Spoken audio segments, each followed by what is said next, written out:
बामसेप के राष्ट्रीय अध्यक्ष वामन मेश्राम ने अपने ट्विटर पर एक ट्वीट किया है जिसमें संविधान बचाओ लोकतंत्र बचाओ अभियान अंतर्गत ईवीएम में घोटाला करने की अनुमति देने वाले रूल्स को क्यों जलाना चाहिए इसके लिए बनाया हुआ एक पत्रक है और साथ में ही इन रूल्स को जलाने का अभियान शुरू करने की बात है। उसी में लिखी कुछ महत्वपूर्ण बातों पर आज यहाँ पर हम चर्चा करने वाले हैं। नमस्कार, मैं संकेत और आप देख रहे हैं MNTV।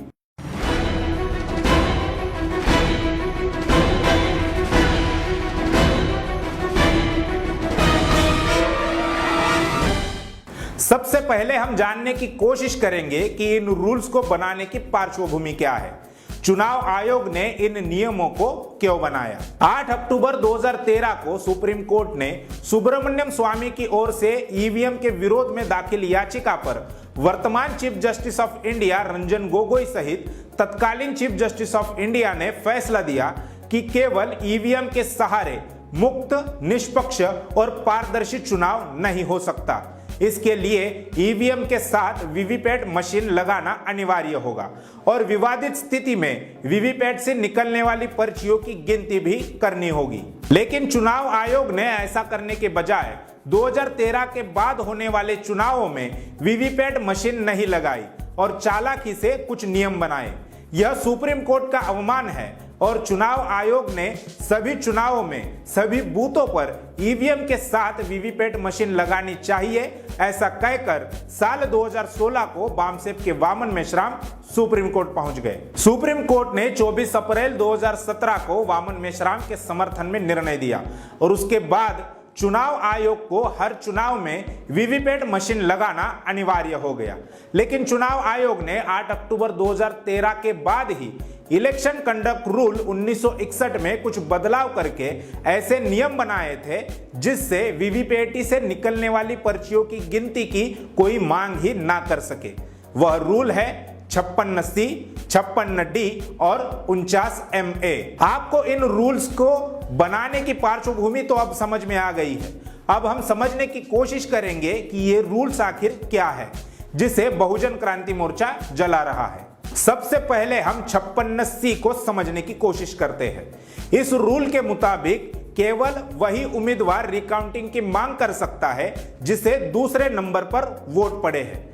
उसके अलावा किसी भी उम्मीदवार को रिकाउंटिंग करने का अधिकार नहीं होगा।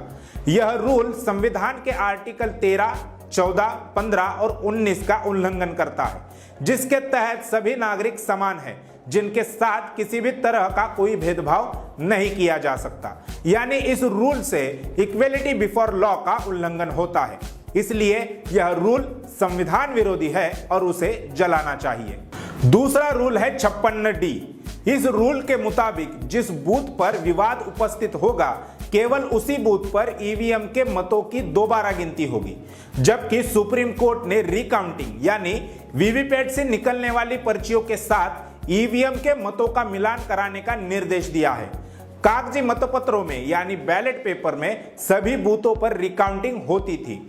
यह रूल भी मुक्त, निष्पक्ष और पारदर्शी चुनाव के लिए उपयुक्त नहीं है, बल्कि उसके विपरीत है। तीसरा रूल है 49MA, जिसे वामन मेश्राम और बहुजन क्रांति मोर्चा जला रहा है।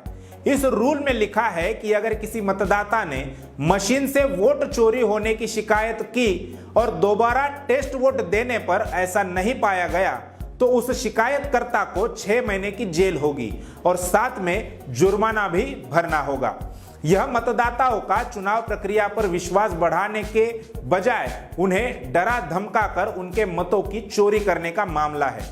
इस नियम की वजह से कई सामान्य मतदाताओं के साथ असम के पूर्व डीजीपी भी डर गए, जबकि उनके आंखों के सामने उनका वोट चोरी हो गया था। लेकिन 49MA इस रूल की डर की वजह से उन्होंने शिकायत दर्ज नहीं की। इसलिए बहुजन क्रांति मोर्चा चाहता है कि चुनाव भले ही ईवीएम से हो, लेकिन इस प्रकार के जो नियम चुनाव आयोग ने बनाए हैं उन्हें तुरंत ही रद्द कर दिया जाए और नए रूल बनाए जाए, जिससे चुनाव प्रक्रिया पर मतदाताओं का विश्वास बढ़ेगा और देश में मुक्त, निष्पक्ष तथा पारदर्शी चुनाव होगा। लेकिन जब तक चुनाव आयोग ऐसा नहीं करता तब तक सारे देश में इन संविधान विरोधी नियमों को जलाने का एक अभियान 15 मई से लगातार जारी रखने का आह्वान भी वामन मेश्राम ने इस पत्रक के द्वारा लोगों से किया है। अब तक के लिए बस इतना ही। आप देखते रहिए MN टीवी। धन्यवाद। समाज की महत्वपूर्ण घटनाओं की जानकारी के लिए MN टीवी को सब्सक्राइब करें और साथ ही साथ बेल आइकन को दबाएं ताकि आपको हर महत्वपूर्ण जानकारी मिलती रहे।